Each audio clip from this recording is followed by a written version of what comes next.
Bonsoir à tous et merci d'être présents ce soir pour notre étude du quatrième mardi du mois. Nous sommes heureux de vous avoir et nous pensons que les autres vont prendre le train en marche. Et ceux qui sont sur le YouTube, eh bien, bienvenue à vous aussi et merci à tous ceux qui nous écoutent de près ou de loin. Et ce soir, nous allons considérer un sujet d'une haute importance, l'étoile brillante du matin, une identité qui en dit long. Nous allons donc nous retrouver le 8 avril. Voilà, le 8 avril, nous nous retrouverons, ainsi que le troisième samedi du mois, c'est donc le 19 avril, et puis le 22, voilà. Alors, le mardi 8, quand nous nous retrouverons, ce sera pour examiner un titre dernier du livre de l'Apocalypse, de notre longue série sur l'Apocalypse. Ce sujet sera intitulé L'époux et l'épouse, les inséparables.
Voilà, je renouvelle mes vœux de bienvenue à ceux qui nous ont rejoints. Nous sommes au chapitre 22 de l'Apocalypse. Ce texte est la signature d'une autorité qui n'est pas n'importe laquelle. Comment s'affirme cette autorité et cette identité? Vers quoi vont-elles nous conduire? Alors, chers amis, nous abordons l'arrière-plan de quelque chose de grandiose qui va se passer bientôt dans le monde. Et l'étude du mardi 8 nous mettra encore en lien direct avec une actualité brûlante. Nous allons présenter donc mardi 8 la dernière étude sur l'Apocalypse. Maintenant, nous allons retrouver ou reprendre nos études de la Torah et des écrits des prophètes et en poursuivant avec le livre de la Genèse. Nous redémarrons donc au mois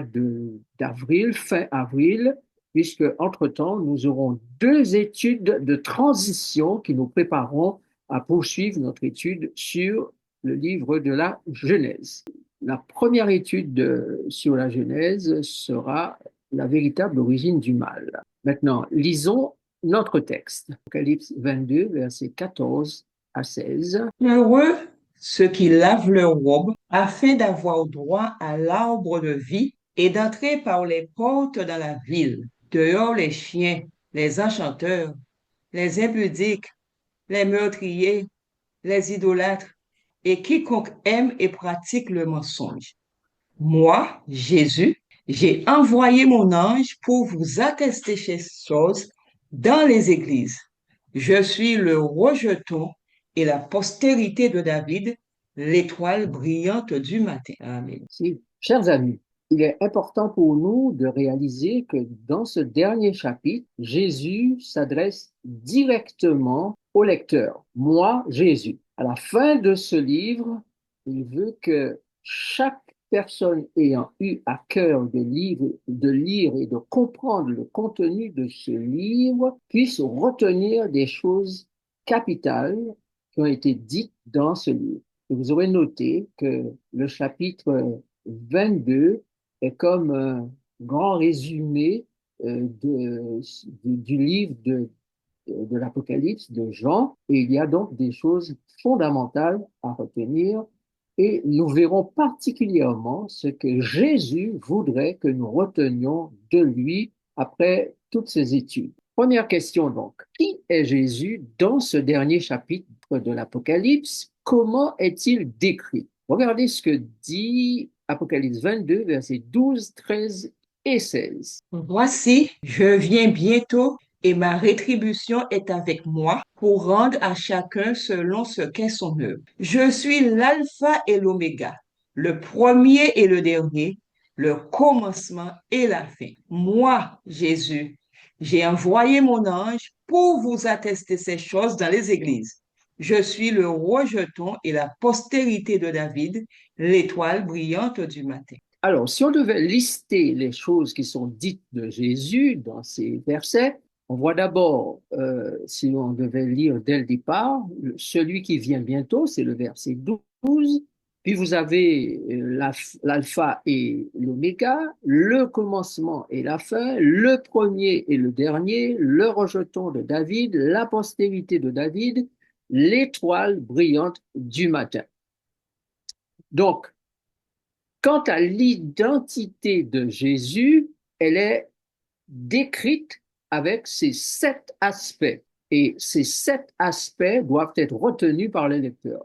Jésus est celui qui nous fait la promesse de revenir, d'accord? Et bientôt. Jésus nous dit, commencement et fin, je suis. Alpha et oméga, je suis. Premier et dernier, je suis. Rejetant de David, je suis. Postérité de David, je suis l'étoile brillante du matin, je suis. Donc, en prêtant attention à ces aspects de la personnalité de Jésus, nous découvrons ce que Jésus est pour l'humanité déchue. Sans ces aspects de sa personne, l'œuvre divine ne peut être accomplie en faveur de l'humanité. Maintenant, la première chose que Jésus veut que toi et moi nous retenions de lui, nous allons maintenant le mettre en mémoire ou la mettre en mémoire. Apocalypse 22, verset 12, Jean chapitre 6, verset 28 et 29 et Éphésiens 2, verset 8 à 10 nous diront ce que globalement nous devons retenir de Jésus en premier et qui est comme un résumé dit dans quelques mots dans ce chapitre que nous venons de lire. Commençons la lecture. Voici, je viens bientôt et ma rétribution est avec moi pour rendre à chacun selon ce qu'est son œuvre. Nous retenons ici que Jésus est celui qui vient bientôt. Il est celui qui revient pour récompenser notre foi, n'est-ce pas? Récompenser notre croyance régénérée par le produit de l'Esprit, les œuvres préparées d'avance. Puisque nous avons cru en Jésus, le Saint-Esprit nous a été donné et sa mission, c'est de produire en nous les œuvres préparées d'avance. La Bible dit dans Hébreu que Jésus est le chef et le consommateur de notre foi. Donc, ça veut dire que Jésus est à l'origine de notre foi, mais il se nourrit de notre foi. Donc, vous et moi, nous devons lui offrir une foi de qualité. Et lui va nous récompenser par des œuvres de qualité à travers son esprit. Remarquez, chers amis, que le texte ne dit pas qu'il récompensera les œuvres, mais il récompensera l'œuvre. Il n'est pas dit ses œuvres, mais son œuvre. En d'autres termes, et ça, ce serait pour vous l'occasion d'en faire une étude, mais si vous étudiez bien la chose, vous allez voir que le jugement récompense nos œuvres, mais la venue de Jésus récompense notre foi, car notre foi, dans l'attente de son retour, a été mise à l'épreuve. Maintenant, continuons la suite de la lecture de ces textes que nous avons cités et voyons ce que nous devons retenir en plus. Jean chapitre 6, versets 28 et 29. Et lui dire, que devons-nous faire pour faire les œuvres de Dieu? Jésus leur répondit, l'œuvre de Dieu, c'est que vous croyez en celui qu'il a envoyé. Notez, quelle est la question posée à Jésus? Que devons-nous faire pour faire quoi? Les œuvres de Dieu. Mais remarquez la réponse de Jésus. L'œuvre de Dieu, c'est que vous croyez en celui qu'il a envoyé. Car quant aux œuvres, il n'est pas donné aux hommes de pouvoir les faire et pour qu'elles soient acceptables et acceptées de Dieu. Donc, quand on lui pose la question concernant les œuvres, Jésus dit, vous avez une œuvre à faire, qui est l'œuvre de Dieu, c'est de croire en celui qu'il a envoyé. Ce qui confirme ce que Paul dit, que les œuvres ont été préparées d'avance. Regardons Éphésiens chapitre 2, versets 8 à 10. Éphésiens 2. Car c'est par la grâce que vous êtes sauvés, par le moyen de la foi. Et cela ne devient pas de vous, c'est le don de Dieu. Ce n'est point par les œuvres, afin que personne ne se glorifie, car nous sommes son ouvrage, ayant été créés en Jésus-Christ pour de bonnes œuvres que Dieu a préparées d'avance afin que nous les pratiquions. Donc, notre œuvre à nous, c'est de croire en ce que Dieu nous a donné, le don de Dieu, et dans la mesure où nous croyons dans ce don, nous recevons le Saint-Esprit, et le Saint-Esprit a la mission de faire de nous l'ouvrage de Dieu pour que les œuvres préparées d'avance, nous puissions les pratiquer. Donc, grâce au Saint-Esprit, une action sera entreprise dans nos vies pour que les œuvres de Dieu soient pratiquées. Et nous devons donner toute notre confiance à Dieu dans la réalisation. Et donner sa confiance à Dieu, c'est se soumettre à lui, c'est collaborer avec lui, c'est lui être obéissant en toutes choses afin que l'Esprit, son esprit, accomplisse en nous ce qu'il faut pour que les œuvres de Dieu soient pratiquées en nous, par nous. Maintenant, quelle est la seconde chose? Alors, à retenir, donc, la première chose que Jésus veut que vous reteniez de lui, c'est qu'il a été envoyé pour que vous puissiez recevoir le don de la grâce, le don du Fils de Dieu, car Dieu a tant aimé le monde qu'il a donné son Fils unique. Et ce don reçu par chacun de nous vient avec le don de l'Esprit, n'est-ce pas? Et nous sommes en mesure d'être mis en conformité avec la volonté de Dieu par l'action de son esprit dès lors que nous restons soumis et obéissants à la volonté divine. Maintenant, seconde chose que Jésus veut que nous sachions de lui. Apocalypse 22, verset 13. Je suis l'alpha et l'oméga, le premier et le dernier, le commencement et la fin. Alpha, premier, commencement. Tous ces termes-là vont dans le même sens. Alpha, première lettre de l'alphabet grec. Premier, nous savons ce que c'est le chiffre 1. Après le 0, ça commence avec le chiffre 1, pardon. Et puis le commencement, le début de tout. Et nous avons oméga, dernière lettre, dernier et fin. Nous comprenons que ces trois mots vont dans le même sens qui indique la fin. Et les trois premiers mots indiquent le commencement.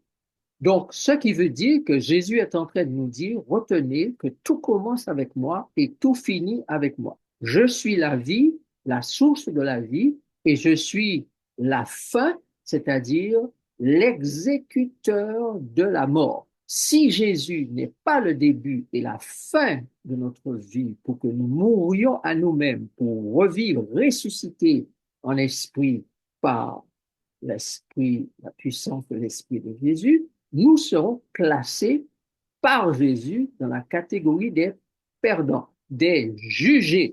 Car ceux qui croient en Jésus ne sont pas jugés, ils passent de la mort à la vie, comme nous l'avons vu dans une de nos précédentes études.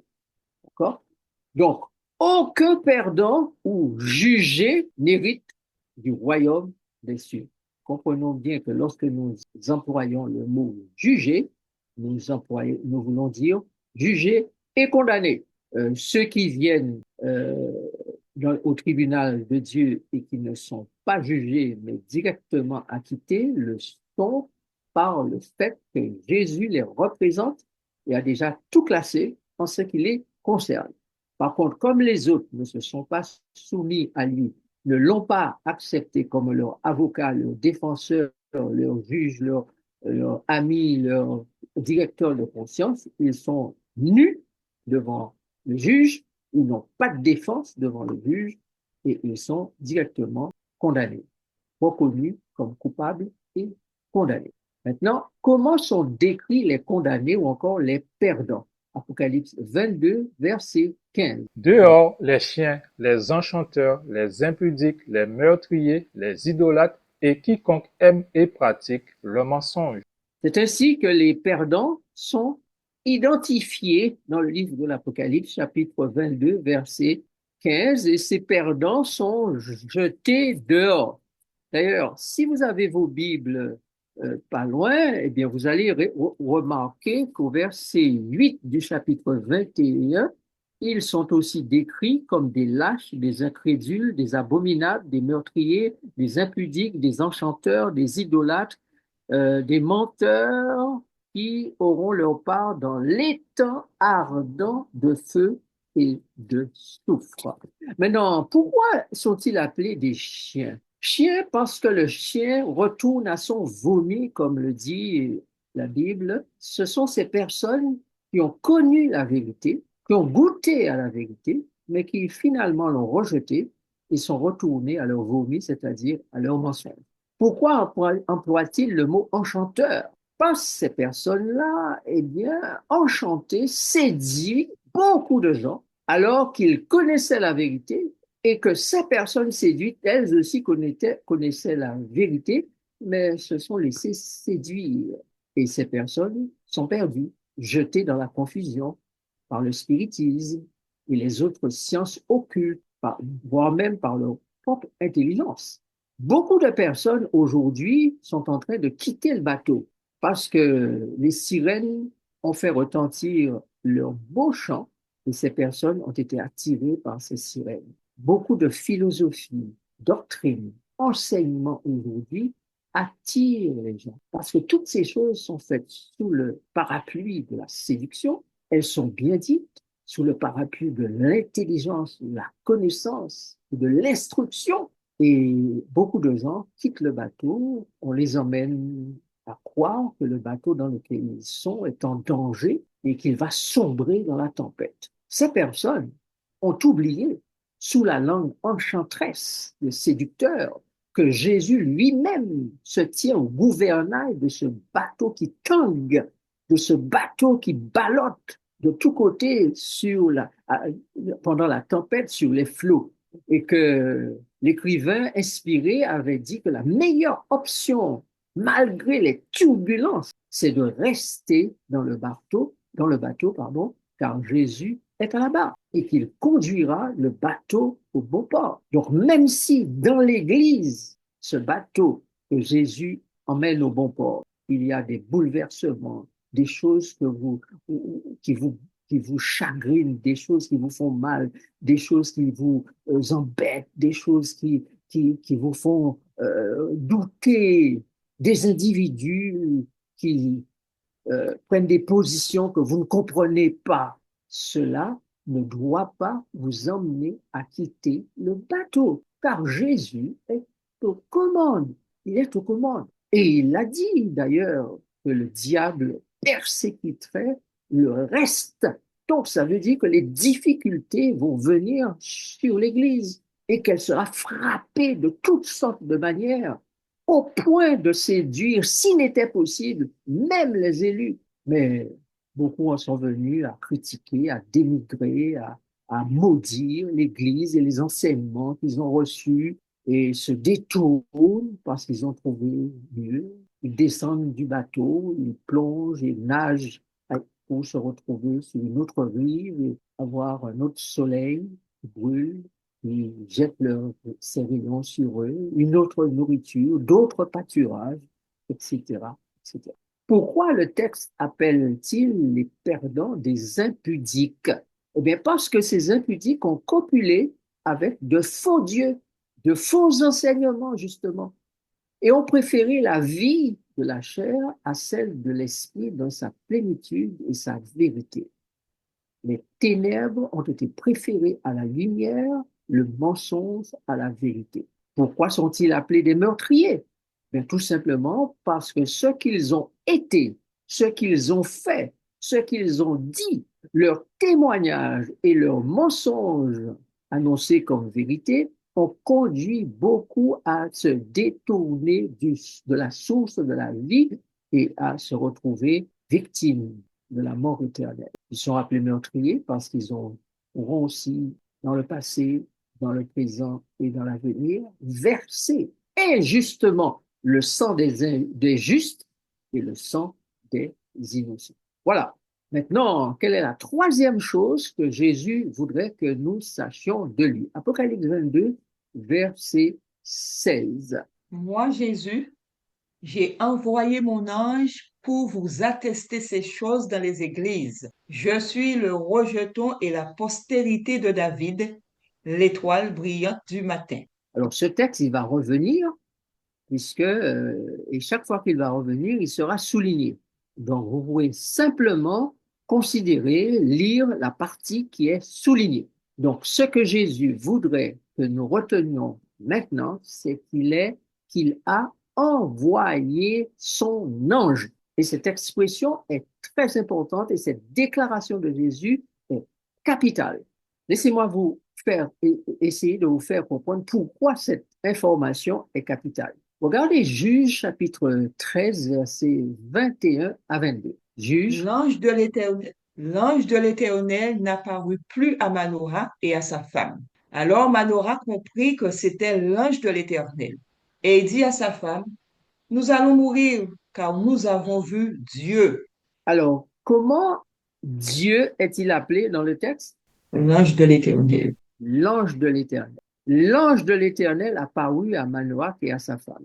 Vous voyez que l'expression l'ange de l'Éternel, qui vient en équivalent à l'expression Dieu, nous fait savoir que quand l'Éternel prend ce titre-là, c'est qu'il a un message important, très important à communiquer. Il vient lui-même, alors que d'autres fois c'est Gabriel qui vient ou un autre ange, mais cette fois, l'ange de l'Éternel vient lui-même, c'est-à-dire l'Éternel se manifeste sous la forme d'un ange pour pouvoir communiquer le message qui est important.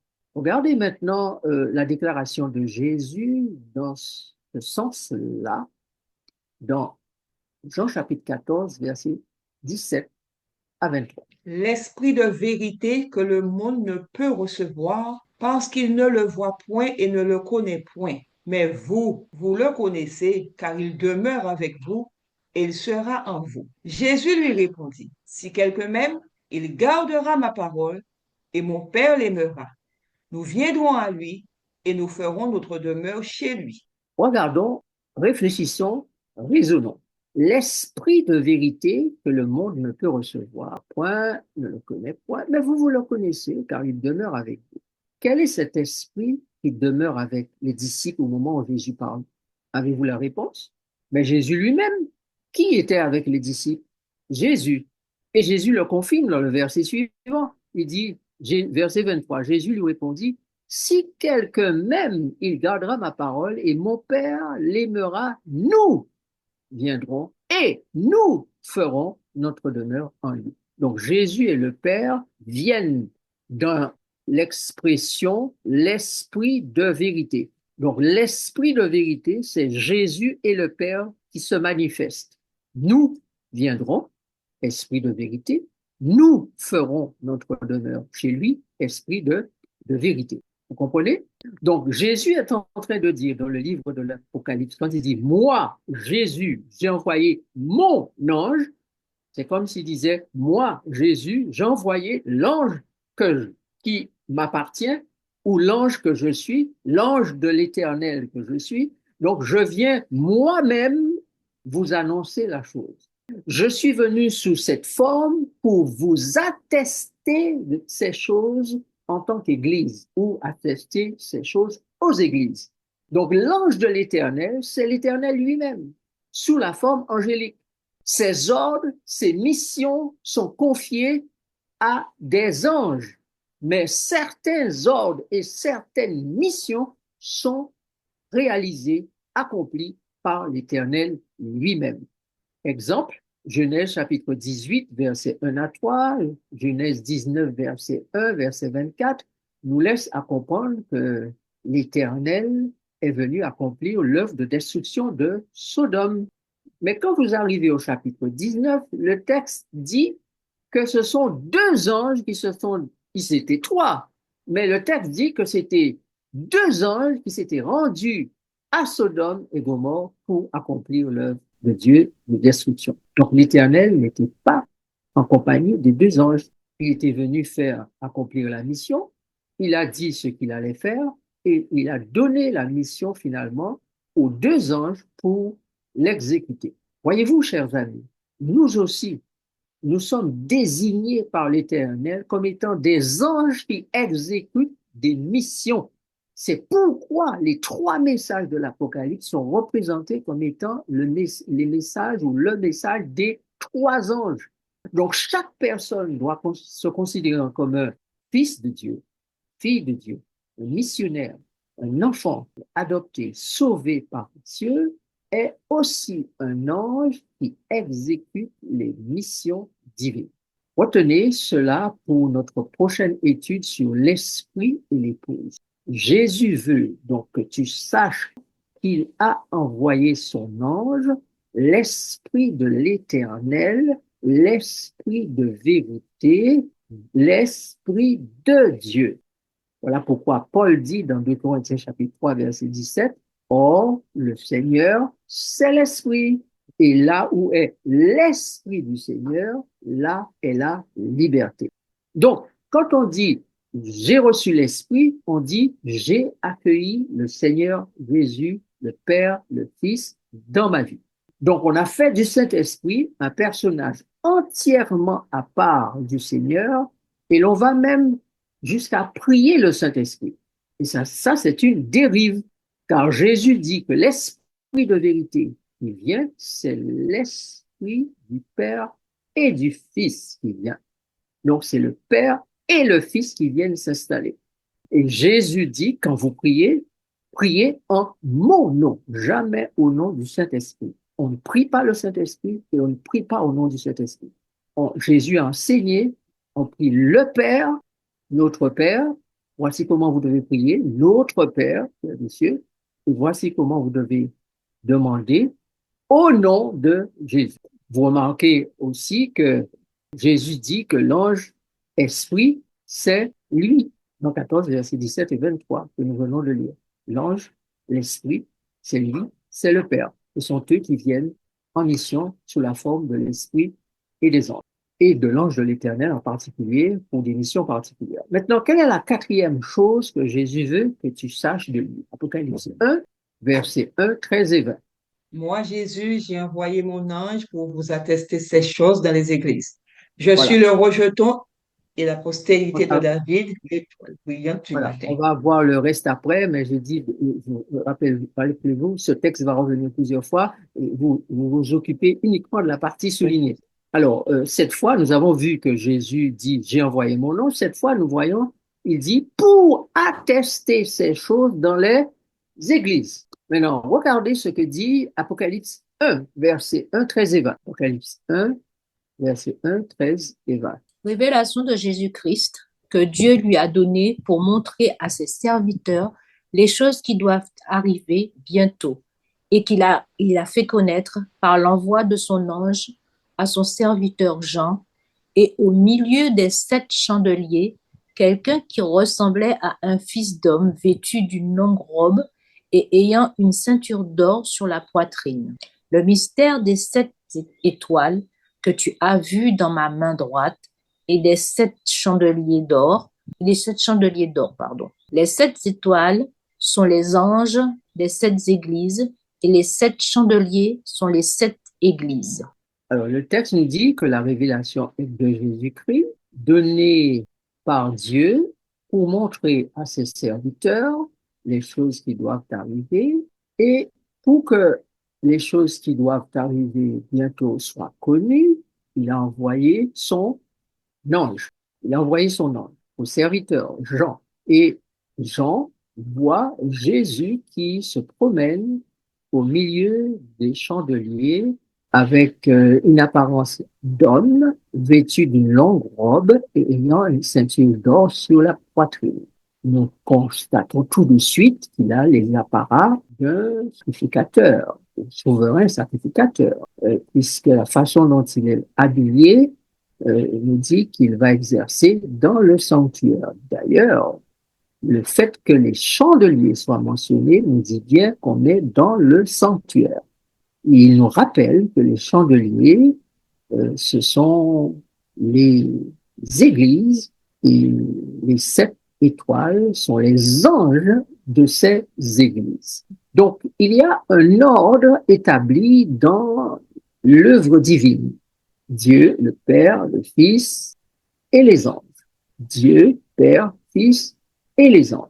Ce sont ces 3 entités qui travaillent au service de la mission de la rédemption. Donc Jésus-Christ, celui qui vient bientôt, celui qui a envoyé son ange, marche au milieu des chandeliers d'or et il tient dans sa main les étoiles qui symbolisent les anges qui sont au service pour accomplir toutes les missions en faveur de ceux qui doivent hériter du salut. Alors, si vous lisez bien Hébreux chapitre 11, verset 14, vous allez voir que ceux qui doivent accomplir une mission en faveur de ceux qui doivent hériter du salut, ce sont les anges. Mais nous reviendrons sur tout ça le mardi 8 avril quand nous parlerons de l'esprit et de l'épouse. Donc, nous disons pour ce soir que les anges sont associés aux chandeliers que sont les églises. Ils servent, ils viennent pour emmener, pour apporter, pour délivrer les messages que Dieu envoie aux églises. Donc, Jésus veut que tu saches, que tu retiennes ce soir que toutes les églises sont sous son contrôle pour que le moment venu, toutes soient conscientisées, toutes reçoivent des messages des anges de Dieu pour que soit rassemblé un petit troupeau, C'est-à-dire que le message va faire en sorte que les personnes se rassemblent et sortent de toutes les églises pour pouvoir former finalement un troupeau sous la direction d'un berger. Donc, le mouvement qui reste à venir est le mouvement appelé la pluie de l'arrière-saison ou le baptême de l'esprit ou l'esprit répandu sur toute chair. Ce mouvement-là est en train de prendre de l'ampleur dans le monde de façon à ce que le plus grand nombre entende le message des 3 anges et quitte ce que la Bible appelle Babylone. Donc, il faut absolument que nous conscientisons l'œuvre extraordinaire de Jésus qui marche au milieu des chandeliers pour que nous devenions des missionnaires, des messagers, des anges qui apportent la bonne nouvelle aux habitants de la terre et accomplissent la mission divine. Maintenant, quelle est la 5e chose que Jésus veut que tu saches? Apocalypse 22, toujours, verset 16, mais la partie soulignée, quelle est-elle? Je suis le rejeton et la postérité de David. Jésus veut que tu saches ce que signifie, comme nous avons expliqué, ce que signifie moi Jésus, ce que signifie j'ai envoyé mon ange, ce que signifie attester ces choses dans les églises. Maintenant, Jésus veut que tu retiennes qu'il est le rejeton et la postérité de David. Maintenant, qu'est-ce qu'un rejeton? Un rejeton, c'est la dernière pousse qui apparaît sur le tronc, sur un arbre. Donc, Jésus est le dernier de la lignée royale, puisqu'il est dit postérité de David, qui va au dernier temps se manifester comme roi des rois et seigneur des seigneurs. Donc, qu'est-ce qu'un rejeton? C'est la dernière pousse qui apparaît sur l'arbre. Jésus est donc le dernier de la lignée royale de la postérité de David, second roi d'Israël et ancêtre de Jésus.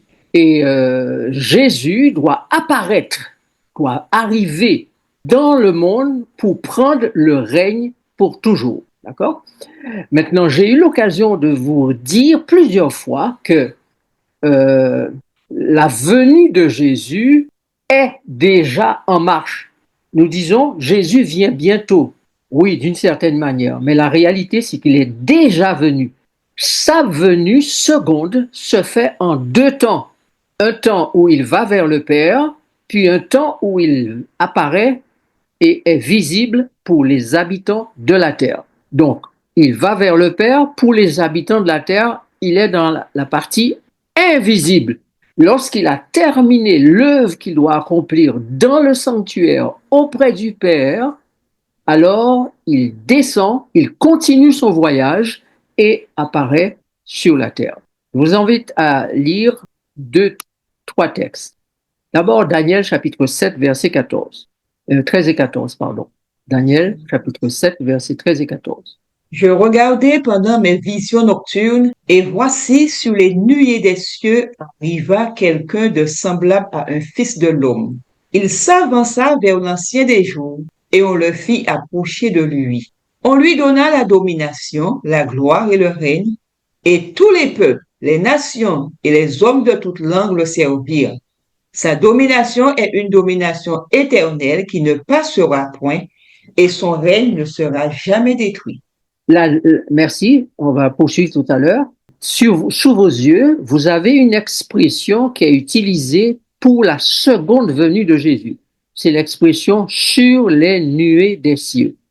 Arriva quelqu'un. Vous voyez, cette expression sur les nuées des cieux est employée ici pour sa venue en tant que fils de l'homme vers l'ancien des jours. On le fait approcher de lui. Donc la première partie de la venue de Jésus sur les nuées des cieux est la partie vers l'ancien des jours où il s'approche pour recevoir la domination, la gloire, le règne. Et tous les peuples, les nations et les hommes de la terre, toute langue, tout peuple, le servent. Sa domination est une domination éternelle qui ne sera jamais détruite. Donc, vous constatez ici que ce que je dis n'est pas une vérité venue de ma propre intelligence. C'est biblique. Alors que beaucoup de quelqu'un raconté là où il prend ça, c'est biblique. C'est écrit là. Les nuées des cieux est l'expression qui couronne toujours le retour de Jésus. Et le texte dit que pour ce retour second, il va d'abord vers le Père, puis il apparaîtra sur les nuées des cieux, toujours sur la terre. Regardez maintenant Apocalypse 11, verset 15. Le septième ange sonna de la trompette, et il y eut dans le ciel de fortes voix qui disaient, le royaume du monde est remis à notre Seigneur et à son Christ, et il régnera au siècle des siècles. Quand le septième ange sonne de la trompette, Jésus reçoit le royaume. Daniel vient de nous dire qu'il reçoit la domination, la gloire et le règne. Donc c'est le royaume qu'il reçoit. Donc il reçoit le royaume quand il va vers l'ancien des jours, le Père, et qu'on le fait approcher de lui. D'accord? Et cet événement-là, tout le monde sait, ceux qui sont fidèles à ces études que nous faisons, savent que cet événement a eu lieu en 1844. Donc la venue de Jésus est en marche depuis 1844. Sauf que la première partie n'est pas encore terminée. Elle le sera bientôt pour que nous passions à la seconde et dernière partie, qui est son apparition. Donc, le texte dit dans Matthieu chapitre 25, verset 31, ce qui suit. Matthieu 25, 31. Lorsque le Fils de l'homme viendra dans sa gloire avec tous les anges, il s'assiera sur le trône de sa gloire. Voilà. Donc, cet acte-là, donc Jésus parle de sa venue dans la gloire, mais il dit qu'il s'assied sur le trône de la gloire. Or, on dit dans Apocalypse, que nous venons de lire 11, verset 15, il est dit, au 7e son de la trompette, le royaume est remis à notre Seigneur et à son Christ, et il régnera, donc il s'assied sur le trône de sa gloire. Il régnera au siècle des siècles. Okay? Donc, ce que nous devons comprendre, c'est que le monde aujourd'hui doit passer sous une autre domination, alors que l'Écriture nous dit que le monde entier est sous la domination du malin.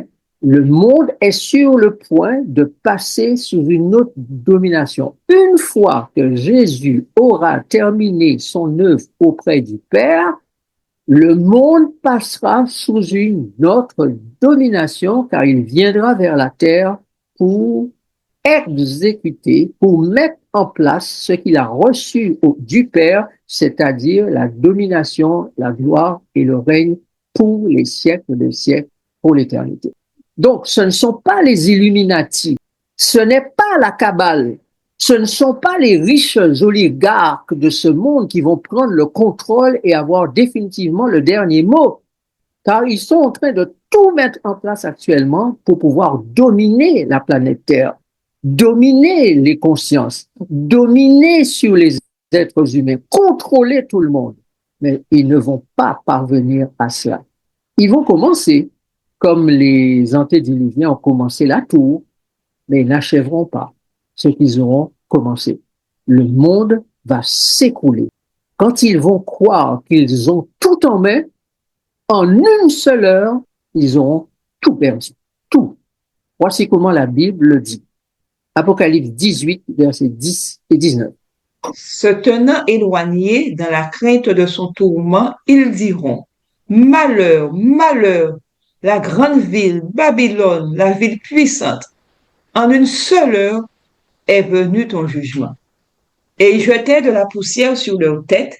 Ils pleuraient et ils étaient dans le deuil. Ils criaient et disaient, malheur, malheur, la grande ville où se sont enrichis par son opulence tous ceux qui ont des navires sur la mer. En une seule heure, elle a été détruite. Détruite. Voilà ce qui va bientôt arriver. Vous avez vu que tout est mis en place maintenant pour aller vers cette domination parce que beaucoup croient dans un gouvernement mondial et ils sont en train de mettre ces choses en place. Ils ont déjà mis en place un certain nombre de choses pour aller dans cette direction et nous les avons vécues déjà. Et vous savez de quoi je parle. Et ils vont encore recommencer. Ils vont encore poursuivre dans leur mission. Ils vont encore commencer à construire leur tour de Babel, au sommet de laquelle ils pensent se positionner de façon à tout dominer. Mais la Bible dit qu'en une heure, tout sera confondu, écrasé, balayé. Quand les hommes diront paix et sûreté, alors une ruine soudaine les surprendra. La parole de Dieu est la vérité. Elle ne ment pas. Maintenant, terminons. Quelle est la 6e chose que Jésus veut que tu saches de lui? Regardons la dernière partie du texte. L'étoile brillante du matin. L'étoile brillante du matin. Jésus veut que tu saches qu'il est l'étoile brillante du matin. Pourquoi se nomme-t-il l'étoile brillante du matin? Tout simplement parce que c'est Jésus, puisqu'il dit, moi, Jésus, je suis l'étoile brillante du matin. Donc, ce Jésus se présente comme l'étoile brillante du matin pour ta défense contre les attaques du fils de l'aurore. Car il y a un fils qui s'appelle l'étoile brillante du matin, c'est Jésus. Mais il y a un autre fils qui s'appelle le fils de l'aurore, c'est Lucifer, le diable. Donc, contre l'étoile fils de l'aurore, il y aura l'étoile brillante du matin. Lucifer l'étoile, fils de l'aurore, lui a résisté pendant 21 jours lors de la bataille pour la chute de l'Empire grec. Donc Jésus veut que tu saches, il ne sera pas le gagnant. C'est lui, l'étoile brillante du matin, qui prendra ta défense lorsque tout semblera être contre toi, contre le petit reste, contre le troupeau, contre l'église de Jésus des derniers temps, contre les vivants, contre les 144 000. Lorsque tout semblera être contre eux, l'étoile brillante du matin se manifestera. Voyez-vous, le soleil se lève après l'aurore. Donc, Satan, fils de l'aurore, va d'abord se manifester, puis viendra le fils étoile brillante du matin. Le seul qui puisse chasser définitivement les ténèbres de la nuit spirituelle sur le monde et garantir la victoire de la lumière. Jésus, étoile brillante du matin, c'est celui qui fait briller sur nous la lumière spirituelle avec les rayons bienfaisants du soleil de justice pour que nous portions les fruits et œuvres justes attendues, produisant ainsi le fin lin pour la robe de la mariée. Jésus, l'étoile brillante du matin, mène l'œuvre de lavage, de purification, de toute souillure, de blanchissage, à son terme, de façon à ce que la mariée ou le mariage ait lieu. Mais nous sommes appelés à nous donner à lui, de façon à ce qu'il ait les moyens d'agir en nous et pour nous par son esprit. L'ange brillant du matin ou l'étoile brillante du matin, c'est celle qui accomplit une action particulière pour que nos cœurs soient transformés, que nous reflétions la gloire de Jésus, la gloire de l'agneau, la gloire du Père. Et Pierre le dit bien dans 2 Pierre chapitre 1 verset 19 à 21 et il termine en disant « Jusqu'à ce que l'étoile du matin se lève dans vos cœurs. » Jésus est l'étoile du matin qui se lève dans nos cœurs de sorte que l'époux et l'épouse puissent parler d'une même voix, d'une seule voix. Jésus, c'est l'étoile du matin, c'est la puissance qui vient, c'est le roi qui vient, c'est le Père des Lumières qui vient, c'est l'Éternel des armées qui se manifeste afin que soient définitivement chassés les chiens, les enchanteurs, les impudiques, les meurtriers, les idolâtres et quiconque aime et pratique le mensonge, ils seront tous par Jésus jetés dans l'étang ardent de feu et de soufre. Voici comment, pour terminer, nous décrit Ésaïe le temps d'action de l'étoile du matin, le temps de la gloire de Sion. Regardez avec moi Ésaïe 59, 15, 20 et 21 et Ésaïe 60, 1 à 3 et nous aurons terminé notre étude ce soir. La vérité a disparu et celui qui s'éloigne du mal est dépouillé. L'Éternel voit d'un regard indigné qu'il n'y a plus de droiture. Un Rédempteur viendra pour Sion, pour ceux de Jacob qui se convertiront de leurs péchés, dit l'Éternel. Voici mon alliance avec eux, dit l'Éternel. Mon esprit qui repose sur toi et mes paroles que j'ai mises dans ta bouche ne se retireront point de ta bouche, ni de la bouche de tes enfants, ni de la bouche des enfants de tes enfants, dit l'Éternel, dès maintenant et à jamais. Quelle belle promesse, quelle œuvre extraordinaire accomplie par Dieu, par l'Esprit de Dieu, par l'ange de l'Éternel, grâce à l'alliance conclue au calvaire. Maintenant, regardez le chapitre 60, versets 1 à 3. Lève-toi, sois éclairé, car ta lumière arrive, et la gloire de l'Éternel se lève sur toi. Voici, les ténèbres couvrent la terre, et l'obscurité les peuples. Mais sur toi, l'Éternel se lève. Sur toi, sa gloire apparaît.